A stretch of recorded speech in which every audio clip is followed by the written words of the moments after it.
Hello friends, नमस्कार। YouTube पे ऐसे अनेक फ्रेंड्स हैं जो बार बार ये डिमांड कर रहे हैं कि sir a tale of two cities की डिटेल में समरी करवाइए। ठीक है, हालांकि अवेलेबल हैं मेरे कुछ फ्रेंड्स, ऐसे टीचर्स हैं जिन्होंने इसकी समरी डाली हैं, लेकिन आपने हमसे भी डिमांड की है तो मैंने कहा आपको फुल फ्लैश्ड एकदम समरी यूट्यूब पे मैं डाल देता हूँ, ताकि आप ये जो चार्ल्स डिकिंस की जो नॉवल है, हिस्टोरिकल नॉवल, इसको आप अच्छे तरीके से समझ पाएं। ठीक है, अब हम लोग चैप्टर वाइज समरी की ओर आए हैं, ताकि हर छोटी माइन्यूट डिटेल है वो आपके जहन में अच्छी तरह से सेटल हो सके, और आप कोई भी माइन्यूट क्वेश्चन अगर बहुत डीप लेवल का पूछा जाए आरपीएससी के द्वारा, तो आप आराम से उसे कॉन्फिडेंटली सॉल्व कर पाए। तो इसी पर्पज से हम लोग जो चैप्टर वाइज समरी, आप जानते हैं कि ये जो नॉवल हैं 3 बुक्स में डिवाइडेड हैं और उसके अंदर 45 चैप्टर्स हैं। तो जो पहली बुक है रिकॉल टू लाइफ, उसके बारे में हम बात करेंगे। ओके, तो देखिए इसकी समरी लेते हैं। चैप्टर जिसका देखो, पहले तो फर्स्ट बुक है रिकॉल टू लाइफ, उसके बारे में बात कर रहे हैं, और इसका फर्स्ट चैप्टर है द पीरियड, इसकी बात करते हैं। ठीक है, तो द ओपनिंग सेंटेंस जो डिकिंस का इस नॉवेल में है, वो अपने आप में एक इंग्लिश लिटरेचर में बहुत पॉपुलर सेंटेंस है, पैराडॉक्सिकल स्टाइल है, एंटीथेसिस के रूप में दिया गया है ना, एकदम कॉन्ट्रास्टिंग जो क्लोजेस को साथ साथ जक्सटापोज किया गया है। तो ओपनिंग सेंटेंस है नोवेल का मेक्स इट क्लियर, वो क्लियर कर देता है the importance of doubles in the text. Text में हर जगह आपको दोहरापन नजर आएगा। बेसिकली टेक्स्ट की बात नहीं करें, अगर हम इस स्टोरी की बात करें अ टेल ऑफ टू सिटीज की, तो पूरी स्टोरी ही अपने आप में ड्यूलिज्म के ऊपर बेस्ड है। एक तरफ तो चार्ल्स डार्नी है, दूसरी तरफ सिडनी कार्टन है, दोनों एकदम कंट्रास्टिंग कैरेक्टर्स हैं। हालांकि उनका जो फिजिकल रिजेम्बलेंस है वो बिल्कुल अलाइक है, एक जैसा है। दोनों एक तरह से पूरा हमशक्ल है, और इस कहानी का क्लाइमैक्स में ये जो दोनों का हमशक्ल होना है, सिडनी कार्टन का और आपके डार्नी का, चार्ल्स डार्नी का, इन दोनों का जो हमशक्ल होना है, यही इस नोवेल का क्लाइमैक्स का सीन बनता है, जिसमें सिडनी कार्टन अपनी लाइफ को सैक्रिफाइस कर देता है रिडेम्पशन, मुक्ति प्राप्त करने के लिए। तो ये बहुत बड़ा इसका एक रोल है। फिर आप देखो, एक तरफ तो लूसी मैनेट है, डॉक्टर अलेक्जेंडर मैनेट की बेटी, और दूसरी तरफ मदाम डफार्ज हैं।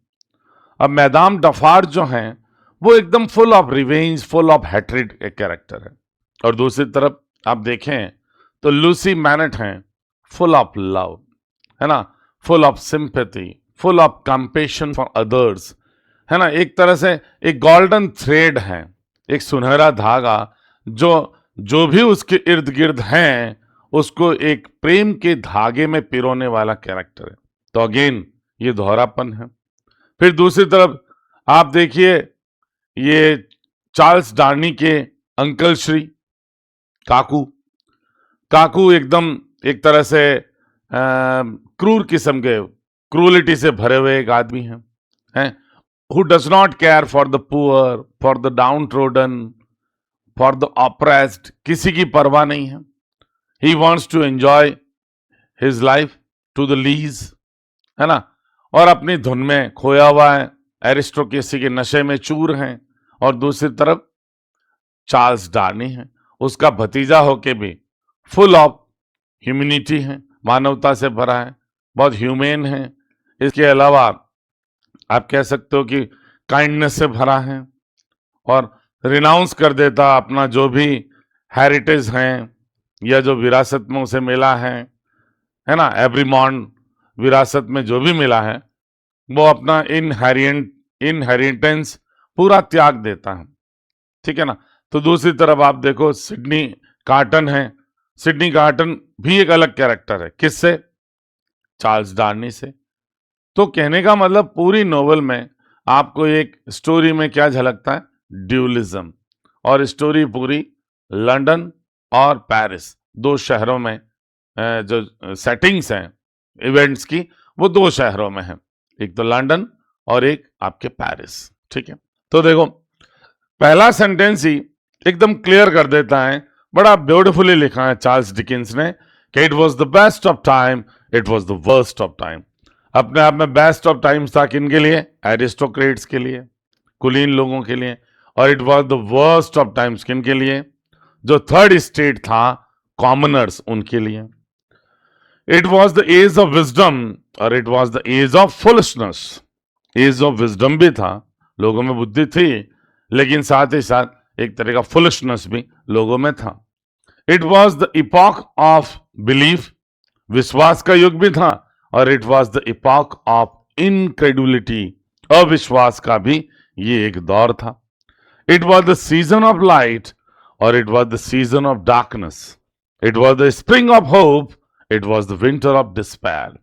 ये सारे देखो अपोजिट वर्ड्स साथ साथ एक जैसे पैटर्न में जक्सटापोज किए हुए, तो एंटीथेसिस के एग्जाम्पल है, सारे पैराडॉक्सिकल एक्सप्रेशंस हैं। यहां से ये सेट कर रहा है नोवेल की थीम कि भाई हर जगह आपको ड्यूलिज्म नजर आने वाला है इस स्टोरी में। ये चार्ल्स डिकिंस का पर्पस था। As its title promises, title recall to life आपको जिस तरह का प्रॉमिस करता है, दिस ब्रीफ चैप्टर, जो फर्स्ट चैप्टर की बात कर रहे हैं, कौन सा चैप्टर? द पीरियड, उसकी बात कर रहे हैं।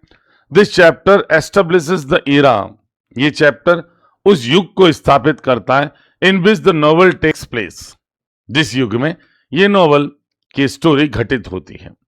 England and France in 1775। ठीक है, आप जानते हो कि फ्रेंच रेवोल्यूशन कब शुरू हुआ था? 1789 में, और चला कब तक था? 1799 तक, है ना। ये जो 10 इयर्स था का दौर था फ्रेंच रेवोल्यूशन का, इसने पूरा एबोलिश ही कर दिया। किसको? मॉनर्की को।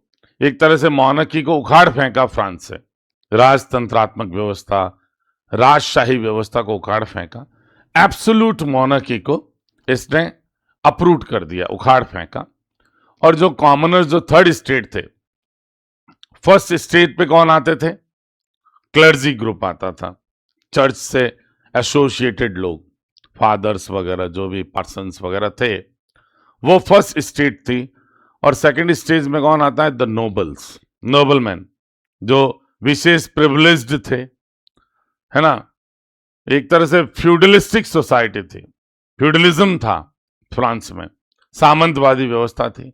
तो जो शुरू के 2 स्टेट्स थे, आई मीन द क्लर्जी और द नोबल्स, वो टैक्स वैक्स चुकाते नहीं थे, जीवन का मजा लेते थे, स्पेशल प्रिविलेज उन्हें प्राप्त थे राजा की ओर से। और बेचारे जो थर्ड स्टेट थी, 3 धड़ों में समाज बटा हुआ था। थर्ड स्टेट थी आपके the commoners, working class people. They had to pay too much tax, बहुत सारा टैक्स चुकाना पड़ता था। ठीक है, और इनकम थी नहीं, स्टारवेशन की स्थिति थी, पॉवर्टी थी, इतना सारा सोशल डिस्क्रिमिनेशन था, क्लास डिस्क्रिमिनेशन था, क्लास इनइक्वलिटी थी। तो जाहिर सी बात है, जब किसी वर्ग को लंबे समय तक आप दबाते रहोगे, तो वो जो एंगर है वो एक दिन फूटना है, वो फ्यूरी फिर रेवोल्यूशन के रूप में बाहर आती है। तो यही जो स्टॉर्मिंग ऑफ बास्टिल है, उसकी स्टॉर्मिंग यही बताती है। लोगों का एक साथ फिर क्रोध फूट पड़ा, और धीरे धीरे जो वेंजेंस, या आप कह सकते हो जो रिवेंज की फीलिंग थी, वो भी इतनी ज्यादा क्रूर हो गई कि ये जो कॉमनर्स थे, जब इन्होंने रेवोल्यूशन किया एरिस्टोक्रेट्स के खिलाफ या क्लर्जी के खिलाफ, तो ये सारे एरिस्टोक्रेट्स की हत्या करने में लग गए। डिकन्स इसे जस्टिफाई नहीं करते, है ना। फिर ये एक्ट ऑफ फुलिशनेस में बदल गया, केओस की स्थिति बन गई अपने आप में। ये रेवोल्यूशन भी, रेवोल्यूशन का पर्पस था इक्विलिटी लाना, लेकिन आप एक पूरे वर्ग को ही तबाह करने, उसका नामो निशान मिटाने में, आप उनको सर धड़ से अलग करने में लगे हो। सारे एरिस्टोक्रेट का हम नामो निशान मिटा देंगे, तो उन एरिस्टोक्रेट्स में भी कुछ अच्छे लोग थे, चार्ल्स डार्नी जैसे। उनका जीवन भी खतरे में पड़ गया, फिर मारो काटो की स्थिति मच गई फ्रांस में, पूरे ऑल ओवर फ्रांस। तो हुआ क्या फिर? जो प्रतिशोध की भावना है, जो वेंजेंस की भावना है या रिवेंज की जो भावना है, वो भी अपने आप में इतनी बुरी है, आप इतने ज्यादा हेट्रेड से भर जाते हो कि आपके अंदर जो बेसिक ह्यूमन क्वालिटीज हैं, काइंडनेस, लव, सिंपैथी, कंपैशन, ये सब भी अगर आपके आपके अंदर से चला जाता है, तो आप फिर वो एरिस्टोक्रेट की तरह क्रूअल हो गए ना। What is the difference between you and them? There is hardly any difference. तो यही बात, इसीलिए डिकेंस जो रेवोल्यूशन के बाद जो सिचुएशन ब्लड शेड में बदल गई, उसको कंडेम करते हैं, उसकी निंदा करते हैं, उसको बुरा बताते हैं। और जो मदाम डफार्ड जैसी महिला है, वो अपने रिवेंज की फीलिंग का खुद ही शिकार हो जाती है। मिस प्रॉस के साथ जो उनकी झड़प होती है, उसमें वो खुद भी बेचारी मारी जाती है। तो ये सब बातें, बेचारी तो नहीं कहना चाहिए, क्योंकि फुल ऑफ हेट्रेड थी, फुल ऑफ रिवेंज थी वो। तो उस रिवेंज, प्रतिशोध की भावना में अपने आप को भी वो अल्टीमेटली तबाह कर लेती है, अपना जीवन का विनाश कर लेती है। ठीक है, तो as its title promises, this brief chapter establishes the era in which the novel takes place, England and France, in 1775 का है। यानी अभी रेवोल्यूशन होनी है, उससे पहले क्या स्टोरी शुरू हो जाती है। Before and during the revolution है ये story. The age is marked by competing and contradictory attitudes. ये जो एज है 1775 की बात हो रही है, इसकी विशेषता थी एक तो कॉम्पीट करना, प्रतिस्पर्धा है, और कॉन्ट्राडिक्टरी एटीट्यूड्स है, विरोधाभासी एटीट्यूड्स है लोगों का। It was the best of times, it was the worst of times, ये डिकेंस कहता है। विच रिजेंबल्स, जो बिल्कुल मिलती जुलती बात है, द प्रेजेंट पीरियड, जिस युग में इन विच डिकेंस राइट्स, उसमें ही सही बात है। It was the best of times, it was the worst of times, ये बिल्कुल सटीक बैठता उस काल के लिए जिस काल में डिकेंस ये कहानी लिख रहे हैं। In England the public worries, अब इंग्लैंड में कोई रेवोल्यूशन तो अभी नहीं है, लेकिन लोग चिंता कर रहे हैं ओवर रिलीजियस प्रोफेसीज, जो धार्मिक प्रोफेसीज, भविष्यवाणियां हुई हैं। पॉपुलर मिस्टीरियस फिनोमिना, कई ऐसे लोकप्रिय रहस्यमय फिनोमिना हैं, एक से ज्यादा ऐसे भौगोलिक घटक, सॉरी क्या मिस्टीरियस घटक हैं, जैसे in the form of Cock Lane ghost. ये एक झूठी कहानी थी कॉकलेन गोस्ट की, कि प्रेत आत्मा है, शोर करने वाली प्रेत आत्मा है, एक घर में कहीं बता दी गई थी लंदन में, ऐसी अफवाहें। एंड द मैसेजेस, और वो संदेश, that A colony of British subjects, की जो इंग्लैंड के लोगों की कॉलोनी अमेरिका में है, sent to King George third. ये कॉलोनी है, ये भेज दी गई है किसको? किंग जॉर्ज थर्ड को। फ्रांस जो था, ये तो इंग्लैंड में एक तरह से रिलीजियस पैनिक था। इंग्लैंड में भी जो एरिस्टोक्रेट लोग थे या क्लर्जी के लोग थे, चर्च के लोग थे, उनको ऐसा लगने लगा कि कहीं फ्रांस वाली स्थिति, रेवोल्यूशन वाली, हमारे इंग्लैंड में तो नहीं होने जा रही। ये डर था। इंग्लैंड में भी समाज लगभग उन्हीं 3 धड़ों में विभाजित था। तो इंग्लैंड में भी जो एरिस्टोक्रेटिक क्लास है, ये क्लर्जी क्लास है, रिलीजियस पीपल, चर्च से जुड़े, उन सबको ये डर सता रहा था। एंड बस ये हो गया। फ्रांस में on the other and witnesses, France दूसरी ओर विटनेस करता है एक्सेसिव स्पेंडिंग, बहुत ज्यादा पैसा खर्च होना, and extreme violence. Excessive spending का मतलब है अत्यधिक लोगों को टैक्स चुकाना पड़ रहा है, और एक्सट्रीम वायलेंस भी देखने को मिल रहा है। और ट्रेंड एक ऐसा रुझान था दैट एंटिसिपेट्स, जो ट्रेंड आशा करता है, एंटिसिपेट करता है द इरेक्शन, फूट पड़ना ऑफ, इरेक्शन यानी यहां पे खड़ी करना, एक ऐसा वायलेंस था, ऐसा ट्रेंड था जो ये संकेत कर रहा था, आशा कर रहा था कि अब खड़ी की जाएगी क्या, गिलेटिन। अब गिलेटिन क्या है, एक ऐसा आप कह दो लोगों को एसेसिनेट करना, हत्या करने का एक मशीन टाइप बनाई हुई थी, जिसमें ऊपर से एक आरी जैसी चीज बड़ी सी गिरती थी और सर धड़ से अलग हो जाता था, और ये पब्लिक एम्यूजमेंट बन गया था उस दौर में। ठीक है, ये जो इरेक्शन होना गिलेटिन का एक बहुत नॉर्मल हो गया था। ये देखिए गिलेटिन की फोटो है, ये गिलेटिन है, ये वाला पोर्शन है, यहाँ पे आदमी को सुला दिया जाता था इस पट्टे पे, उसका सिर यहाँ रख दिया जाता था, गर्दन यहाँ टिकी रहती थी, ये ऊपर से गिरता था, पूरा आदमी कट जाता था। और इवन जो किंग लुई द 16 था, लुई राजा फ्रांस का 16वां, जिसके दौर में ये रेवोल्यूशन हुई थी, उसकी भी हत्या ऐसे सार्वजनिक रूप से करके ऐसे उसका सिर काट के दिखाया गया था। इतनी क्रूअल्टी, इतना एक तरह से बारबेरिक नजारा लोग देखना चाहते थे, इस तरह के हो चुके थे लोग, आदी हो चुके थे, इस गिलेटिन का यूज आम हो गया था। ठीक है ना, ये बात बताई जा रही है।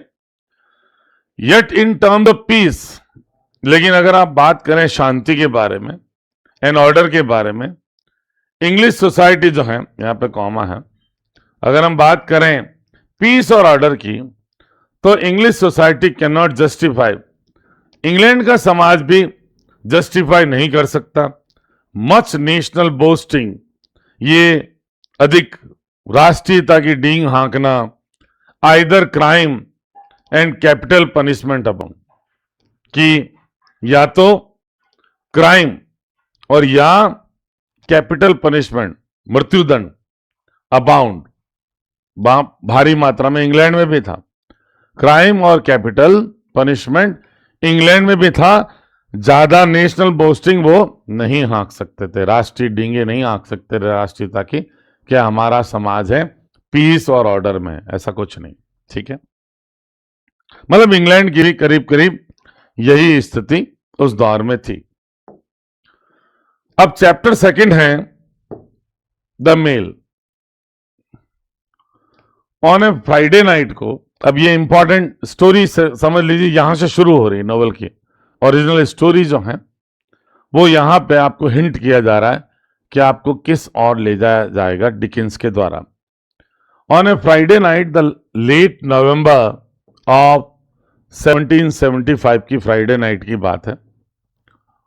अ मेल, एक जो मेल कोच है वो बेंड्स इट्स वे, बेंड टेढ़े मेढ़े रास्तों से आकर पहुंचता है, फ्रॉम लंदन टू डावर, कहां से, लंदन से डावर पहुंचता है।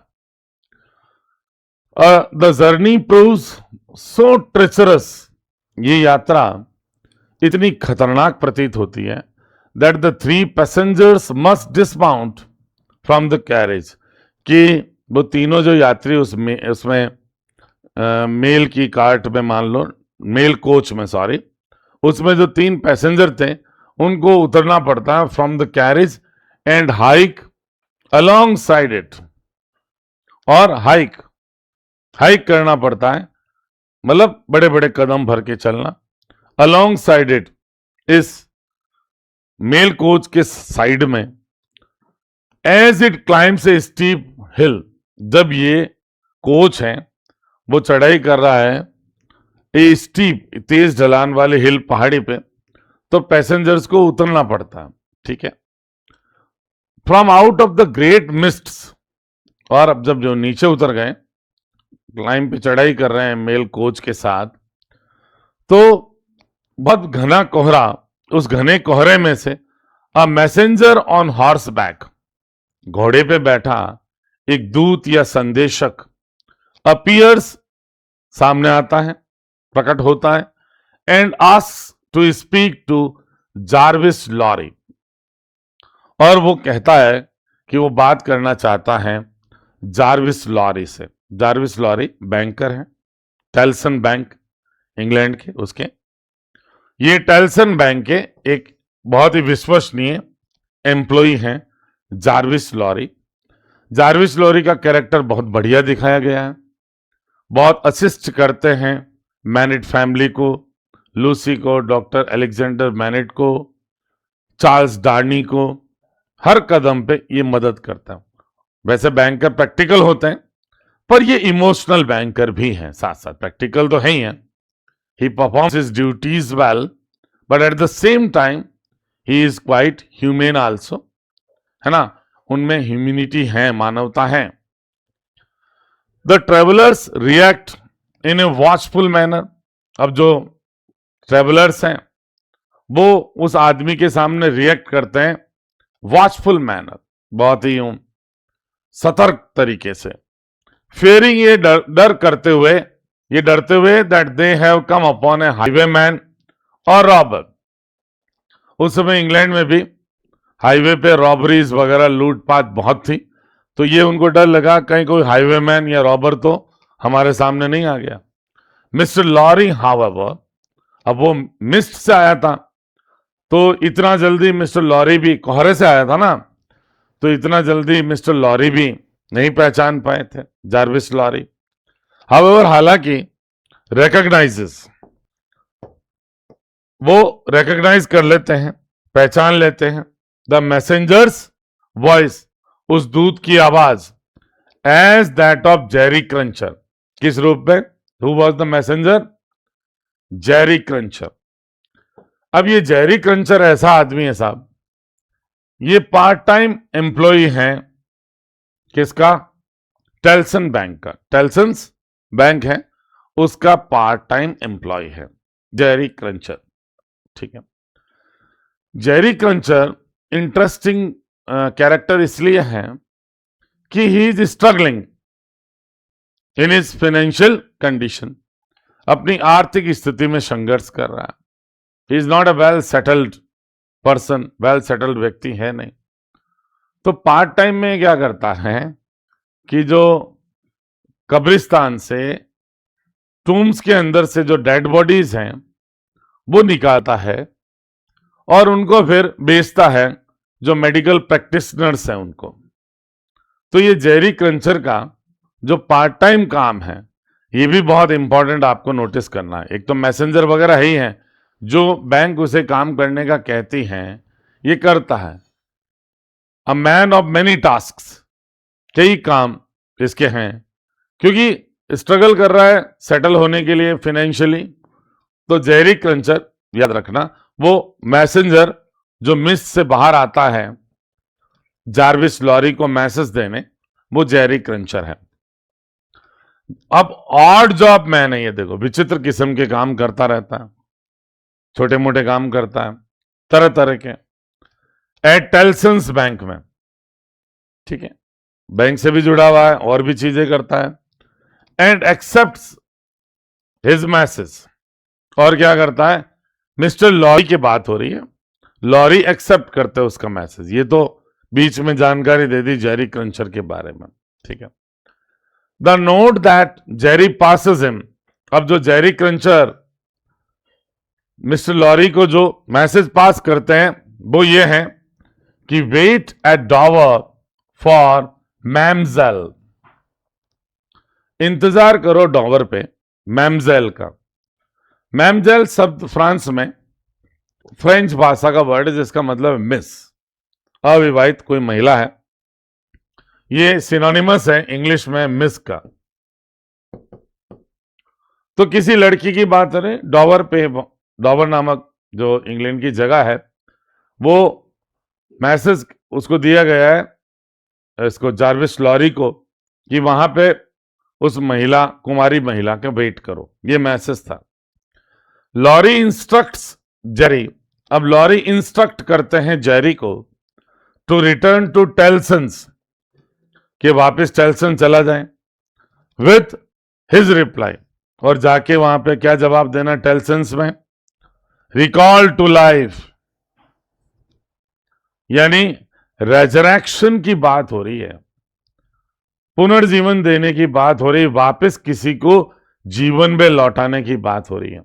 और जब ये कहानी आप आगे पढ़ते हैं तो आपको पता चल जाता है कि डॉक्टर मैनेट जो 18 साल के इम्प्रिजनमेंट में एक तरह से अपने आप को भुला ही चुके थे, इतना मेंटल टॉर्चर उनको झेलना पड़ा था विदाउट एनी सीरियस क्राइम।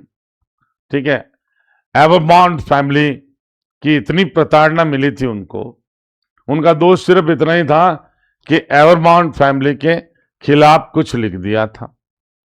ठीक है, लेटर, और इतनी प्रताड़ना झेलनी पड़ी थी। 18 इयर्स की फैमिली से बिल्कुल अलूफ हो गए, आइसोलेशन में चले गए, शू मेकिंग का काम इनको दिया गया जेल में, यही वो 18 साल करते रहे।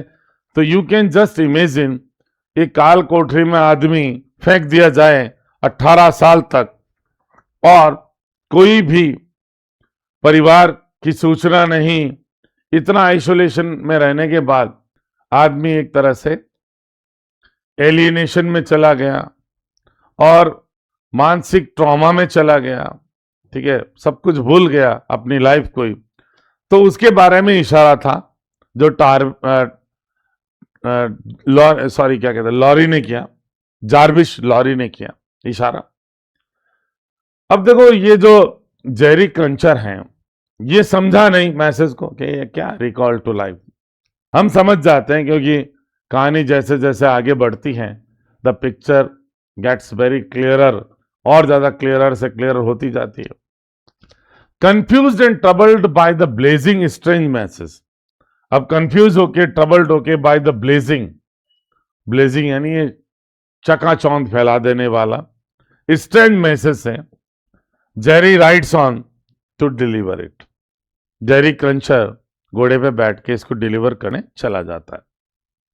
अब समरी चैप्टर 3 की, द नाइट शैडोज। ठीक है, पहला जो था द पीरियड चैप्टर, दूसरा द मेल, उसमें मेल कोच वाली बात है, और तीसरा द नाइट शैडोज, ये पढ़ रहे हैं।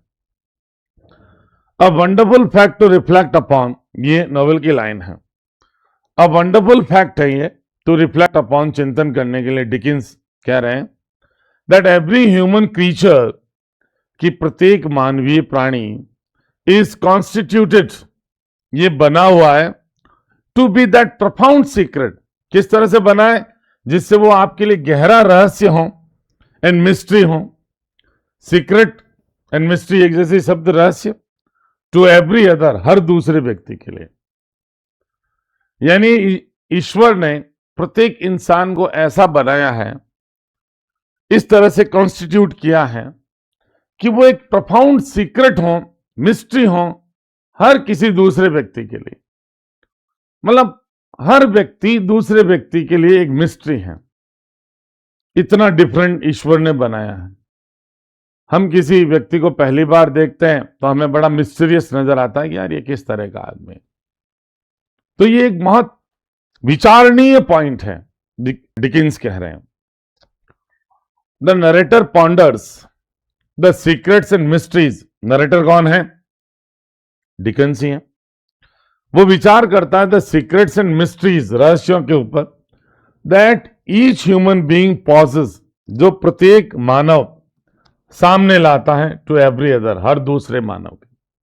ठीक है, हर व्यक्ति इतना मिस्टीरियस और सीक्रेट लगता है दूसरे व्यक्ति को, यही बात डिकिंस बताना चाह रहे हैं। लॉरी जो है, as he rides on in the mail coach, जब वो आगे बढ़ते हैं मेल कोच में, विथ 2 स्ट्रेंजर्स, उसके साथ 2 स्ट्रेंजर्स हैं, constitutes a case in point, वो कॉन्स्टिट्यूट करते हैं इस पॉइंट में एक ऐसा ही केस।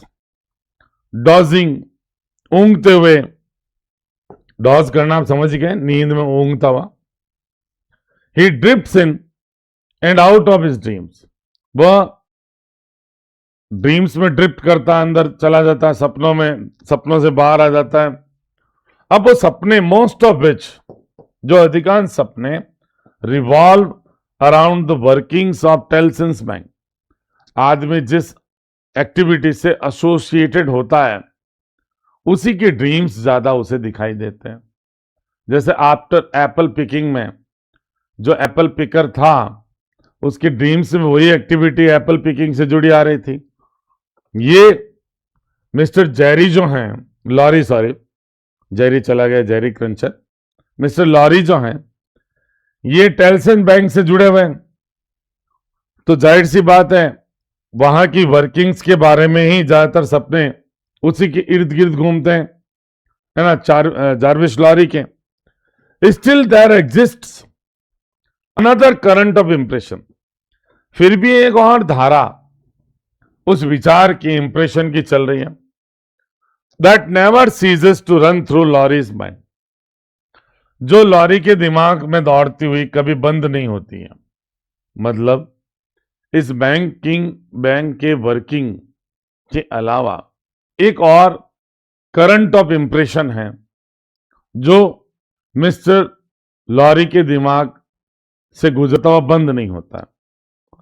द नोशन, ये विचार, अब देखो वो कौन सा विचार है।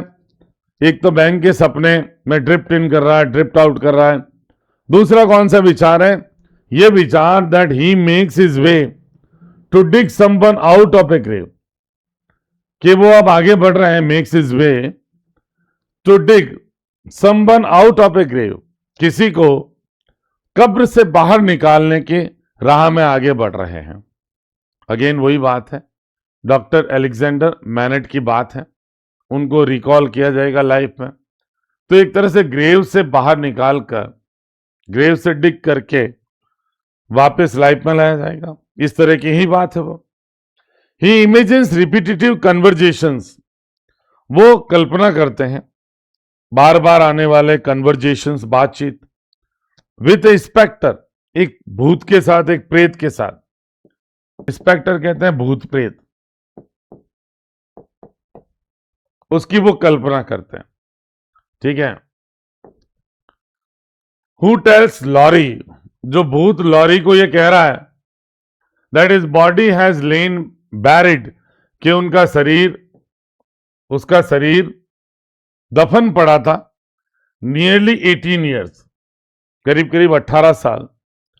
Lorry informs his imaginary companion, Lorry अपने जो काल्पनिक साथी हैं उसको इन्फॉर्म करते हैं that now he has been recalled to life, कि अब उसे रेजरेक्शन दे दिया गया है, पुनर्जन्म प्रदान कर दिया गया है, जो कि एक बड़ी थीम है इस नॉवल की, रेजरेक्शन, वापस किसी को जीवन देना, जीवन में लाना, या रिडम्पशन, मुक्ति, मोक्ष, ये भी एक बड़ी थीम है, ठीक है।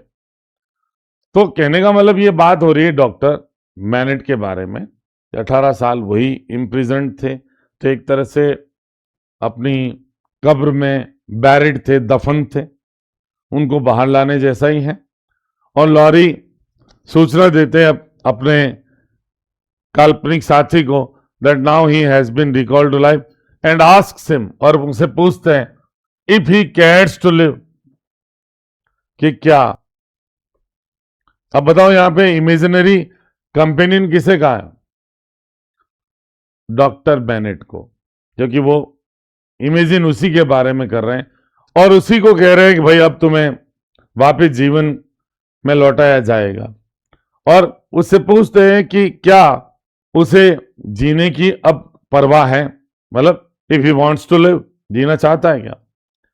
ही आल्सो आस्क्स मिस्टीरियसली, और वो रहस्यमय तरीके से, ये सब लाइन ऑफ थॉट चल रहा है जार्विस लॉरी के दिमाग में, याद रखना। अभी he has not said anything to anybody clearly, these thoughts are just passing through his mind, ये ध्यान रखना। तो अब वो रहस्यमय तरीके से उसे पूछते, इमेजिनरी कंपेनियन अभी उनके सामने नहीं है, लेकिन कुछ समय बाद होने वाला है, उसके बारे में पहले से थॉट चल रहे हैं। Shall I show her to you, क्या मैं उसे तुम्हें दिखाऊं? यहां किसी, अब क्लियर हो जाता है बाद में, लूसी की बात चले, लूसी मैनेट की, कि क्या मैं तुम्हें उसे दिखाऊं? विल यू कम एंड सी हर, क्या तुम आओगे और उसे देखोगे? द गोस्ट रिएक्शन, गोस्ट कौन सा? 18 साल एक आदमी कब्र में दफन रहे और उसको जीवन में लौटाने की बात करें तो भूत जैसे ही है। ये द गोस्ट शब्द से किसको रेफर किया जा रहा है? यस, डॉक्टर अलेक्जेंडर मैनेट को रेफर किया जा रहा है। The ghost reaction to this question varies. ये जो प्रश्न है कि क्या तुम्हें मैं उससे मिलाऊं, क्या तुम्हें उसको दिखाऊं, तो इमेजिन कर रहा है कि डॉक्टर मैनेट का रिएक्शन इस प्रश्न को लेकर वेरी करेगा, अलग अलग होगा। एज ही समटाइम्स क्लेम्स, जैसा कि वो कई बार दावा कर रहा है, भूत वो यानी doctor Manette, that he would die, कि वो मर जाएंगे, were he to see this woman too soon, यदि उन्होंने इस महिला को इतना जल्दी देख लिया तो जान निकल जाएगी। बहुत इमोशनल होता है एक बाप के लिए 18 साल बाद अचानक अपनी बेटी से मिलना, whom he has never seen in his entire life, and at the same time it would be as emotional for the daughter as well. बेटी के लिए भी उतना ही इमोशनल होगा to see her father first time in her life, पहली बार पिता से मिलना, whom she has already considered to be dead, जिनको पहले से मृत मान चुकी हैं। For Lucy, Dr. Alexander Manet is no more. He is not alive.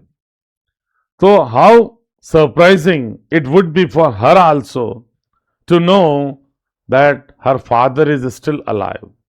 And at the same time, how difficult it would be for the father to perceive that he is going to meet his daughter all of a sudden. ठीक है ना? तो eight other times कई बार तो उनका reaction है कि इतनी जल्दी मैं इस महिला से नहीं मिल पाऊंगा, इतना जल्दी मिल लिया तो मेरी जान निकल जाएगी, मतलब I would not be able to bear up such an emotional scene, emotional moment. He weeps, और दूसरी तरफ रोता भी है और प्लीड्स, आग्रह करता है टू सी हर इमीडिएटली, कि मुझे जल्दी मिलाओ उससे। So basically in the third scene, ये जो थर्ड सीन है बुक फर्स्ट का, थर्ड चैप्टर कह दो, द नाइट शैडोज, इसमें मामला इधर उधर गोलमाल चल रहा है। रीडर्स में एक सस्पेंस क्रिएट कर रहा है चार्ल्स डिकिंस। अब जो जार्विस लॉरी हैं, टेलिसंस बैंक के एम्प्लॉय, उनको सब पता चल गया कि doctor Manette has been released from prison, जेल से छोड़ दिया गया है, and he has been called back to life, वापस उन्हें जीवन की मुख्य धारा में रेजरेक्शन दे दिया गया है। और जार्विस लॉरी ये भी जानते हैं कि where has been he kept, where has he been kept, कि उन्हें कहां रखा गया है। इन फ्रांस, फ्रांस में, किसके वहां? वही आप जानते हो मिस्टर डफार्ज और मिसेस डफार्ज दोनों के घर पे, जो कि शराब की वाइन शॉप है वहां पर, पेरिस के आउटस्कर्ट्स में एक छोटी सी जगह, इलाका है, वहां पे उनकी दुकान है। ठीक है, शराब का एक तरह से ठेका कह दो। वहां पे डॉक्टर मैनेट को अभी एट प्रेजेंट रखा गया है, and Jarvis Lorry knows everything about him, सब कुछ पता चल गया है। So basically he wants to inform Lucy, Lucy को इन्फॉर्म करना चाहते हैं कि योर फादर इज अलाइव, और डॉक्टर मैनेट को ये इन्फॉर्म करना चाहते हैं कि your daughter Lucy wants to see you. तो ये बाप बेटी को 18 साल बाद जीवन में फर्स्ट टाइम उन्हें मिलाना चाह रहा है। तो इसके दिमाग में थॉट चल रहे हैं। क्या थॉट चल रहे हैं? कि डॉक्टर मैनेट किस तरह से हिम्मत जुटा पाएगा, वापस हमने जीवन में पहली बार अपनी बेटी से मिलने की खुशी को कैसे झेल पाएगा ऑल ऑफ ए सडन, और वह व्यक्ति जो अभी अपने आप को ही भूल चुका है तो बेटी को कैसे याद कर लेगा। तो डॉक्टर मैनेट को वो एक गोस्ट से कंपेयर कर रहे हैं, क्योंकि वो 18 साल एक कब्र में दफन थे, बैरिड थे। एक तरह से भाई मर चुका है आदमी। 18 साल तक गुमनामी में रहना, अंधेरे में रहना, केवल शू मेकिंग करना, बाहर की दुनिया से पूरा कट ऑफ रहना। आदमी खुद को ही भूल गया कि मैं डॉक्टर अलेक्जेंडर मैनेट हूं। ठीक है, अब एक और ये पॉइंट ये है कि डॉक्टर मैनेट को इसके क्या नाम है, डफार्ड्स जो कपल हैं शराब की दुकान वाले, वहां पे क्यों रखा गया? क्योंकि डफार्ड्स जो था, मिस्टर डफार्ड्स, वो पहले अलेक्जेंडर मैनेट का ही नौकर था, सर्वेंट था। तो वो डफार्ड्स को जानता है, सॉरी मैनेट को जानता है डफार्ड्स, डॉक्टर मैनेट को, तो उसी के वहां उसे रखा हुआ। जैसे जैसे हम स्टोरी में आगे मूव करते हैं हमें ये सारे फैक्ट्स क्लियर हो जाते हैं। तो अभी आपको ये समझना है कि ये चैप्टर सेकंड में, द मेल में, ये अपने ख्यालों में अब जार्विस लॉरी खोया हुआ है कि वो सीन किस तरह का होगा। एक तरह से कब्र में से खोदकर एक आदमी को 18 साल बाद बाहर लाएं तो भूत कैसे रिएक्ट करेगा सिचुएशन को, ये अब आप समझ चुके होंगे। ओके, तो ये तो हो गया आपके थर्ड चैप्टर, नाइट शैडो में कंपेयर कर रहा, वो सोच रहा है, सॉरी इमेजिन कर रहा है। अब चैप्टर फोर्थ है द प्रिपरेशन। तो वही प्रिपरेशन है बाप बेटी को मिलाने की। ठीक है, द नेक्स्ट मॉर्निंग, अगली सुबह, लॉरी क्या करता है, डिसेंड्स फ्रॉम द कोच, उस गाड़ी से नीचे उतरता है at the royal George hotel. ये आपको जरूर याद रखना, इसीलिए रेड किया। कहां पे नीचे उतरता है? रॉयल जॉर्ज होटल में, इन डॉवर। कहां पे? डॉवर नामक जगह पे। After shedding his travel clothes, अपनी जो यात्रा के कपड़े झाड़ने के बाद, he emerges as a well dressed businessman of 60। वो सामने आता है, उभर कर आता है as a well dressed businessman of 60, 60 वर्ष के वेल ड्रेस्ड बिजनेसमैन के रूप में। दैट आफ्टरनून, उस दोपहर को, अ वेटर अनाउंसेस दैट, एक वेटर घोषणा करता है that Lucy Manette has arrived from London. Lucy Manette London से आई है। Lorry meets the short slight pretty figure. अब लॉरी उससे मिलता है, ठीक है, क्योंकि ये पहले उस दूत ने बता दिया था, क्रंचर ने, जेरी क्रंचर ने, कि वेट करना वहां पे उस मैमजेल का, उस महिला का, उस कुंवारी महिला मिस का। तो लॉरी मिलता उसे, शॉर्ट स्लाइट प्रिटी फिगर, छोटी हाइट की, स्लाइट, दुबली पतली, प्रिटी सुंदर आकृति। वही लूसी के लिए फ्रेजेस, ये सारे जो वर्ड्स यूज किए गए लूसी के लिए हैं। Who has received word from the bank. अब देखो, लूसी को बैंक ने क्या इंफॉर्म किया, दैट सम इंटेलिजेंस और डिस्कवरी हैज बीन मेड, कि कोई इंटेलिजेंस या खोज, जांच पड़ताल, हैज बीन मेड, वो की गई है, respecting the small property of my poor father. किसके बारे में? जो प्रॉपर्टी है डॉक्टर अलेक्जेंडर मैनेट की, उसके बारे में, छोटी सी प्रॉपर्टी के बारे में कुछ खोज की गई है, इसलिए आप आओ, आपको जानकारी देनी है। बैंक ने लूसी को ये इंफॉर्म करके वहां बुलाया। कहां पे? डॉवर पे। After reiterating his duties as a businessman, ये रिटीरिएट करना मतलब वही बताना, बोलकर बताना अपने कर्तव्य एज ए बिजनेसमैन के रूप में। Lorry relates the real reason. अब लॉरी बताता है वास्तविक कारण, दैट टेल्सन्स, जो बैंक है समन लूसी, उसने लूसी को बुलाया। कहां? पेरिस। ठीक है, पेरिस बुलाया। अभी कहां है? डॉवर में है, और बुलाया कहां? पेरिस में। Her father once a reputed doctor, उसके पिताजी जो एक समय में प्रतिष्ठित डॉक्टर थे, हैज बीन फाउंड अलाइव, ये इंफॉर्म किया, देखो पहली बार लूसी को, कि वो जीवित पाए गए हैं।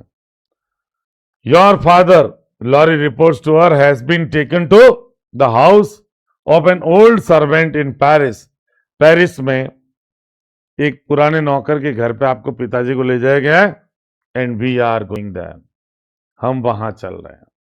लूसी तो बेचारी सुन के बेहोश होके गिर पड़ी। ठीक है, आई टू आइडेंटिफाई, और मैं क्यों चल रहा हूं?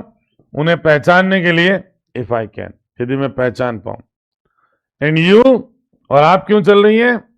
To restore him to life, वापस उन्हें जीवन की अवस्था में रिस्टोर करने के लिए, रेजरेक्शन, वही रिकॉल टू लाइफ करने के लिए आप चल रही हो। Life, love, duty, rest, comfort, ये सब रिस्टोर उनको करें, वापस प्रदान करने के लिए आप चल रही हो। लाइफ रिस्टोर करना है, love, duty, rest and comfort. Lucy goes into shock, एकदम सदमे में चली जाती है। And her lively and protective servant, और उसकी जीवंत और रक्षा करने वाली जो नौकरानी है मिस प्रॉस, रस दौड़ के आती हैं टू अटेंड टू हर, उसे अटेंड करने। ओके, कोई प्रॉब्लम नहीं यहां तक? चलिए तो फिर आगे चलते हैं भाई, समझ में आ गया तो। अब देखो चैप्टर 5 है। आप जानते हो कि पहले बुक फर्स्ट में, रिकॉल टू लाइफ में 6 चैप्टर्स हैं जिसे हम इस सेशन में कवर करेंगे, और जो बुक सेकंड है उसके सारे चैप्टर्स हम लोग सेकंड सेशन में लेंगे। 3 सेशन में इस स्टोरी को हम अच्छे से कवर करेंगे। ओके, अब समरी है चैप्टर 5 की, द वाइन शॉप की। ठीक है, अब अपन उस वाइन शॉप में जा रहे हैं जहां पे डॉक्टर बैनेट को रखा गया है।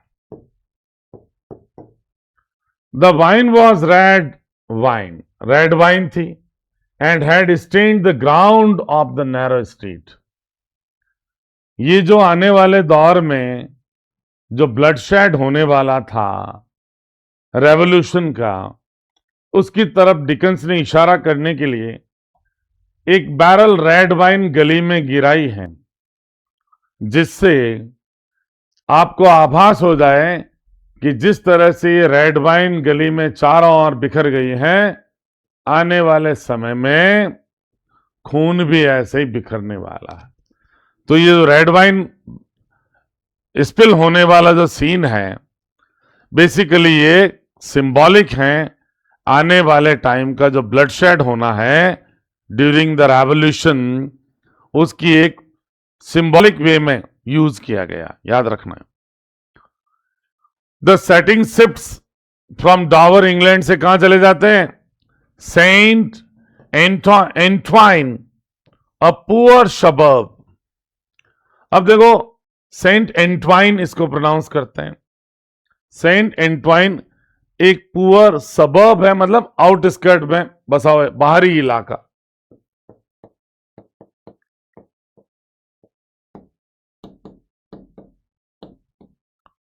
आउटस्कर्ट्स में बसा एक क्षेत्र है और पेरिस के। अ वाइन कास्क, एक वाइन का barrel, falls to the pavement, pavement जो पैदल चलने की जगह होती है, फुटपाथ पे फैल जाता है, इन द स्ट्रीट, गली में, and everyone rushes to it, और हर कोई इसकी तरफ दौड़ के जाता है। अब देखो स्टारवेशन में लोगों की क्या स्थिति है वो यहां देखो। मैन नील, आदमी घुटने के बल बैठ जाते हैं, and scoop up the wine, हथेली में ऐसे स्कूप करके वाइन पीते हैं, that has pooled in the paving stone, जो पूल हो गई है, इकट्ठी हो गई है, जो जो पैदल चलने की जगह के जो पत्थर डाले गए हैं, ब्लॉक्स, स्टोन्स, उसके बीच में जगह में वाइन इकट्ठी हो गई, लोग उसको स्कूप करके पीते हैं। वाइल विमेन, जबकि औरतें सोप अप द लिक्विड, वो सोखती हैं, सोप अप करती है, द लिक्विड विथ हैंडकरचीफ्स, अपने हाथों के रुमालों से, एंड रिंग देम, और फिर उन्हें निचोड़ती है, रिंग करती है, into the mouth of their babies, अपने बच्चों के मुंह में। आप सोचो कि क्या भुखमरी का दौर था, रुमाल से रिंग करके बच्चों के मुंह में डाली जा रही शराब, क्यों खाने पीने के लिए कुछ था नहीं लोगों के पास। स्टारवेशन की स्थिति थी। वन मैन डिप्स, अब यहां पे देखो फुलिशनेस वाला है सीन। एक आदमी डिप करता है अपनी उंगलियां into the muddy wine lease, जो मड्डी कीचड़ नुमा शराब का जो लीज था, लीज का मतलब जो तरल पदार्थ को पीने के बाद उसके नीचे जमा जो सॉलिड जो पार्टिकल्स होते हैं, कण वगैरह, अपन चाय पीते हैं पीछे कप में जो थोड़ी बहुत बारीक बारीक से पार्टिकल्स कप में जो चाय के चिपक जाते हैं लास्ट में, वो लीज है। इसी तरह से वाइन जिस मटेरियल से बनी हो, ऊपर लिक्विड होता है, नीचे वो सॉलिड मटेरियल बैठ जाता है, वो लीज है। तो मड्डी वाइन लीज को वो अपनी उंगली में वो आदमी क्या करता है, डिप करता है उंगलियां उसमें, एंड स्क्रॉल्स द वर्ड, और एक शब्द फैला के लिखता है ब्लड ऑन द वॉल, दीवार पे ब्लड। ये तो और सिंबॉलिक हो गया कि ऐसे ही खून बहना अब आने वाले दौर में, ठीक है ना। ये इसका बहुत सिग्निफिकेंस है इस सीन का। वाइन बैरल का जो स्पिल होना है, नीचे गिरना है ना, वो सब इंपॉर्टेंट है। The wine shop is owned by Monsieur Defarge. Monsieur Defarge जो है वो ओनर है। अब ये मॉन्सर का मतलब मिस्टर है फ्रेंच भाषा का। मिस्टर डफार्ज, अ बुल नेकेड, बैल जैसी गर्दन वाला, मार्शल लुकिंग मैन ऑफ 30, एकदम लड़ाका किस्म का आदमी है, 30 साल का डफार्ज। उसकी पत्नी जो है मैदाम डफार्ज, वाइफ है मैदाम डफार्ज, सिट्स सॉलमली, बड़ी शांतिपूर्वक गंभीरतापूर्वक बैठी हैं, बिहाइंड द काउंटर, दुकान का जो शराब का काउंटर है उसके पीछे, वॉचफुल ऑफ एवरीथिंग, प्रत्येक चीज के प्रति वो सतर्क हैं, दैट गोज ऑन अराउंड हर, जो उसके इर्द गिर्द चल रही है, प्रत्येक चीज के प्रति वो एकदम वॉचफुल होके बैठी हैं। She signals to her husband, अपने पति को वो इशारा करती है, as he enters the wine shop, जब मिस्टर डफार्ज वाइन शॉप में एंटर करता है, अलर्टिंग हिम, उसे एक तरह से अलर्ट करते हुए, चौकन्ना करते हुए, to the presence of an elderly gentleman, एक उपस्थिति है, एक बुजुर्ग जेंटलमैन की उपस्थिति इशारा करती है। एंड यंग लेडी, अपन को पता है कि लॉरी है ये जेंटलमैन, और लेडी, यंग लेडी लूसी है। Defarge eyes the strangers, Defarge देखता है उन अजनबियों को, as they are Lorry and Lucy, but pretends, देखता है उनको इस तरह से, लेकिन ढोंग करता है, नॉट टू नोटिस देम, कि उसने उनको देखा ही नहीं, ऐसा प्रिटेंड करता है, ढोंग करता है। Speaking in street with 3 familiar customers, और इसकी बजाय वो बात करता कि इससे 3 परिचित से कस्टमर से, ग्राहक हैं, उनसे बात करता है। ईच ऑफ होम, जिनमें से प्रत्येक, रेफर्स टू द अदर, एक दूसरे को ये रेफर करते हैं अदर टू को एज जैकस के रूप में। अब ये जैकस रेवोल्यूशनरी होने का एक कोड था उस जमाने में, a code name that identifies themselves to one another as revolutionaries के रूप में एक दूसरे को इंडिकेट करने वाला कोड था जैकस। ये भी जैकस, ये भी जैकस, ये भी जैकस, यानी हम तीनों रेवोल्यूशनरीज हैं, ठीक है। After Defarge directs the man to a chamber, और डफार्ज उन तीनों जो आदमी थे जिनसे वो बात किया था, 3 फैमिली कस्टमर से, उनको वो डायरेक्ट करता है to a chamber on the 5th floor, के 5वें फ्लोर पे एक चैम्बर है, वहां चले जाओ, एंड सेंड देम आउट, और उनको भेज देता है कि 5वें फ्लोर पे चैम्बर, आप पधारो।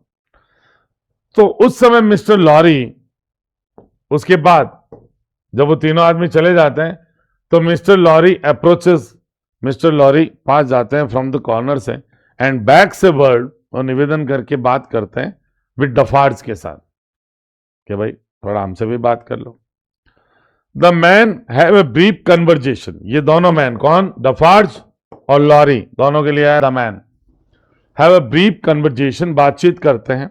एंड सून डफार्ड लीड्स लॉरी, और जल्दी ही उसके बाद तुरंत डफार्ड लेके जाता है लॉरी को, लूसी को अप अ स्टीप, अप मतलब ऊपर, स्टीप मतलब तेज ढलान वाली, बड़ी बड़ी सीढ़ियां तेज ढलान वाली, डेंजरस राइज ऑफ स्टेयर्स, एक खतरनाक चढ़ाव था स्टेयर सीढ़ियों का, मोटी मोटी सीढ़ियां थी, बड़ी कठिनाई से चलने लायक, स्टीप बिल्कुल खड़ी है ऐसे, ले जाता है।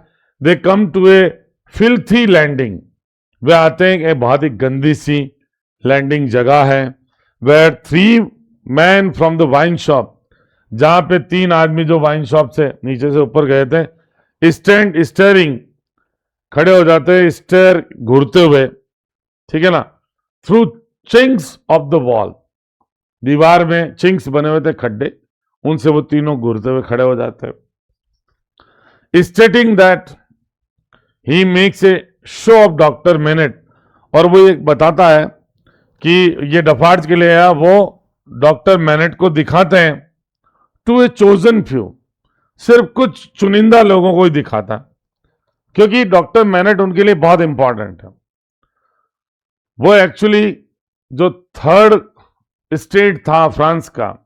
अब भाई आप सोचो कि रेवोल्यूशनरीज किसके खिलाफ लड़ना चाहते थे, एरिस्टोक्रेट्स के साथ और नोबल्स के साथ, और एरिस्टोक्रेट्स और नोबल से सबसे ज्यादा प्रताड़ित होकर कौन आया है, डॉक्टर मेनेट आए 18 साल के इम्प्रिजनमेंट के बाद। तो एक तरह से रेवोल्यूशनरीज के लिए तो वो बहुत रेस्पेक्टफुल पर्सन है, क्योंकि जीता जागता उदाहरण है एट्रोसिटीज का, एक तरह से अत्याचार का, किसके, एरिस्टोक्रेट्स के। तो डफार्ज कहता है मैं डॉक्टर मेनेट को कुछ चुनिंदा लोगों को ही दिखाता हूं, यानी जो वाकई में रेवोल्यूशनरी नेचर के हैं उन्हीं को दिखाता हूं।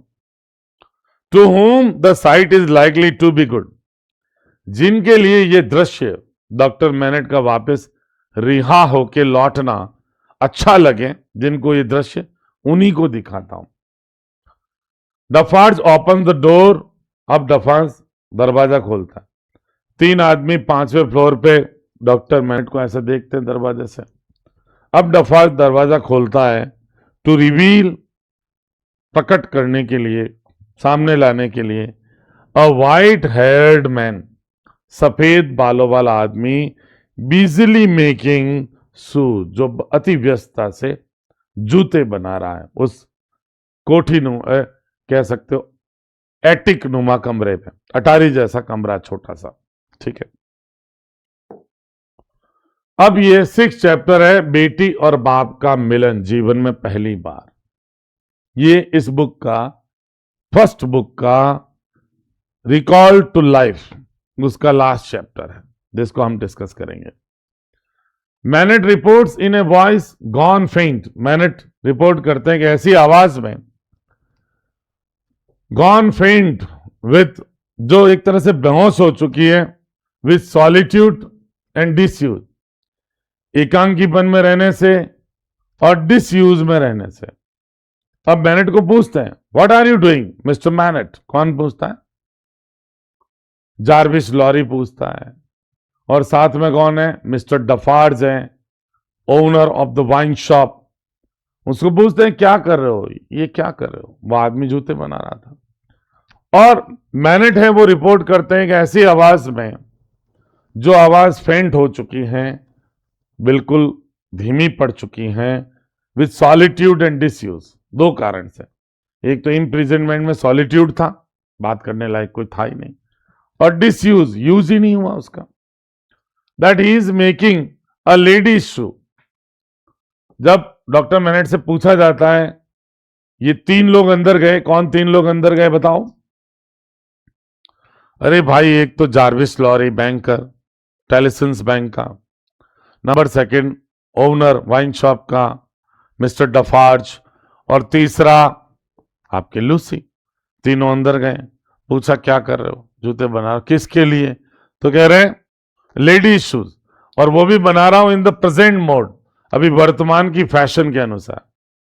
अब मजे की बात यह है कि 18 साल बाद अब कैसी फैशन चल रही है, he does not know anything about that. तो ये भी एक तरह से आयरॉनिकल है, प्रेजेंट मोड में या फैशन में, इवन दो हालांकि he has never seen the present fashion उन्होंने कभी देखी ही नहीं है अपनी लाइफ में।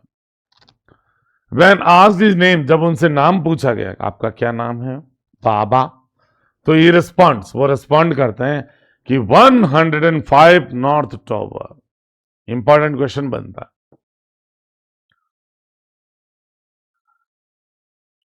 What did doctor Manette tell when he was asked his name?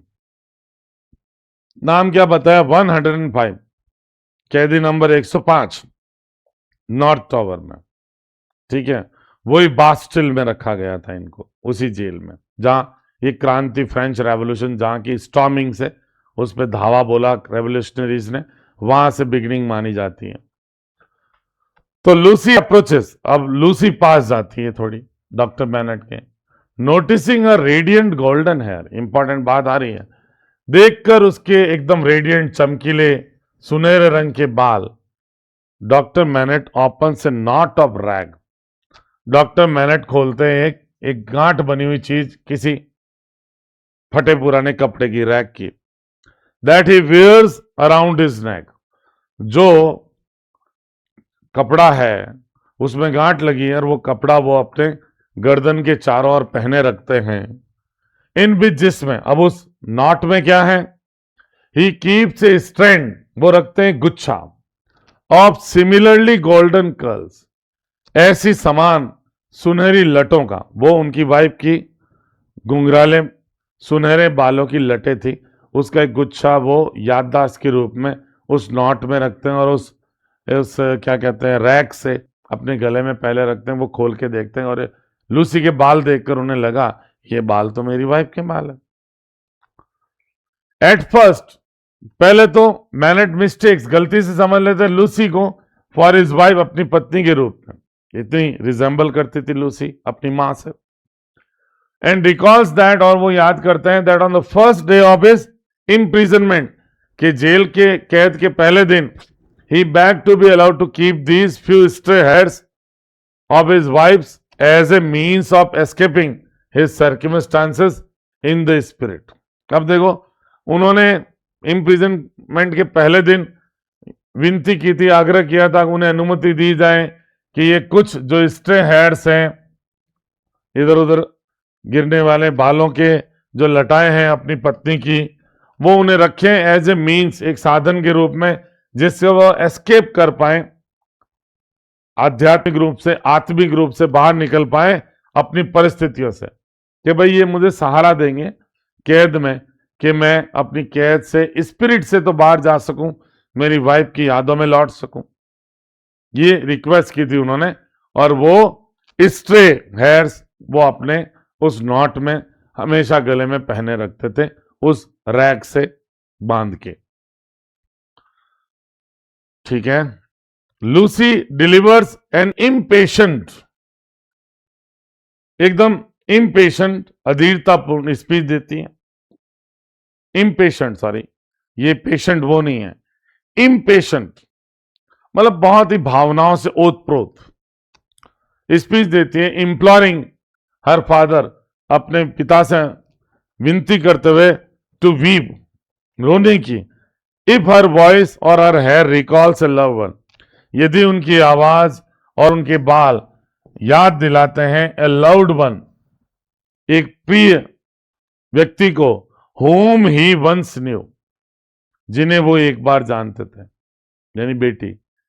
कि पिताजी आपको अगर लगता है कि मेरे बाल और मेरी आवाज आपको किसी की याद दिलाती है, तो प्लीज आप रो, क्योंकि डॉक्टर मैनेट रो भी नहीं पा रहा था, इतना सदमे में था।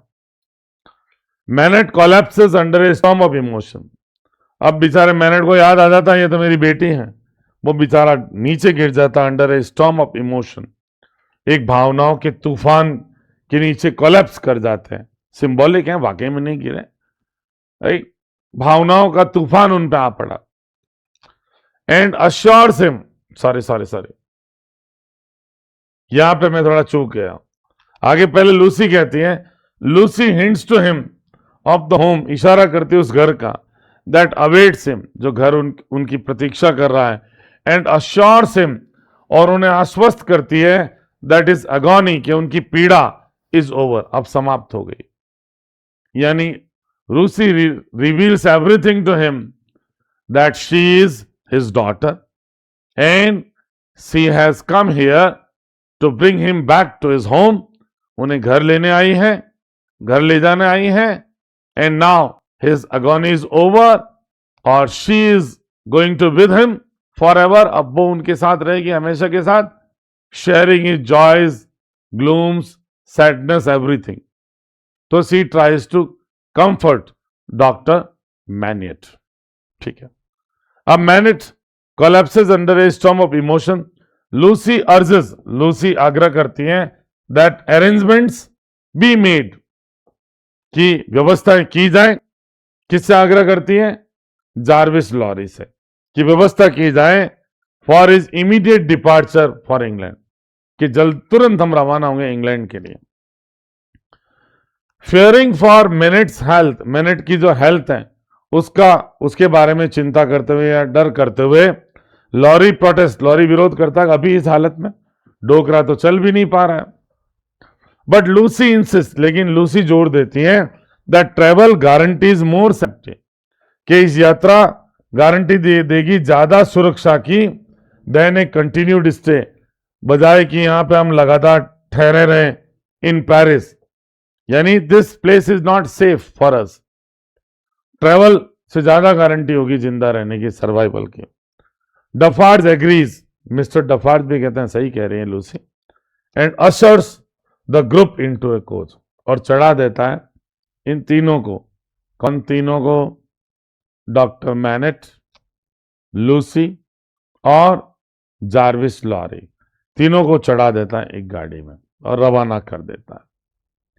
कुल मिला के रिकॉल टू लाइफ छठे चैप्टर में क्लियर हो जाता है। शुरू शुरू में सस्पेंस जानबूझकर आपके नॉवेलिस्ट जो हैं डिकिंस, वो मेंटेन करता है ताकि ये सारे एपिसोड्स, ये चैप्टर्स, आप पता है ये सीरियलाइज्ड पब्लिकेशन इसका हुआ था, है ना, पहले शुरू में सीरियलाइज्ड पब्लिकेशन था। अप्रैल 1859 से लेकर नवंबर 1859 तक। बाद में 59 में ये एक बुक फॉर्म में आई थी, विच हैड थ्री बुक्स थी इसके अंदर। सिंगल बुक में 3 बुक्स का स्ट्रक्चर है। तो जो पहली बुक है रिकॉल टू लाइफ, उसके जो 6 चैप्टर्स थे, पहले ये हर सप्ताह एक चैप्टर निकालता था, पब्लिश करवाता था न्यूज़पेपर में, मैगजीन में, और मैगजीन का नाम था all the year round, all the year round. उसमें ये सीरियलाइज्ड पब्लिकेशन हुआ था, हर चैप्टर एक वीक आता था, वीकली, ठीक है ना। तो ये 45 वीक्स तक चला था मामला, 45 चैप्टर्स हैं। बाद में उसको बुक फॉर्म में लाया, जिसके अंदर 3 बुक इंक्लूड किए, एक नॉवल फॉर्म में लाया जिसके अंदर 3 बुक का नॉवल है, 3 बुक स्ट्रक्चर्ड नॉवल है, और पहले बुक में 6 चैप्टर्स हैं जो हमने इस सेशन में डिस्कस किए। I hope you enjoyed the session today. Next session में हम लोग जो बुक सेकंड है उसके जो चैप्टर्स है सारे, उनकी समरी आप तक पहुंचाएंगे। ओके गाइस, तो आई होप आपको समझ में आ गया होगा। Thank you so much.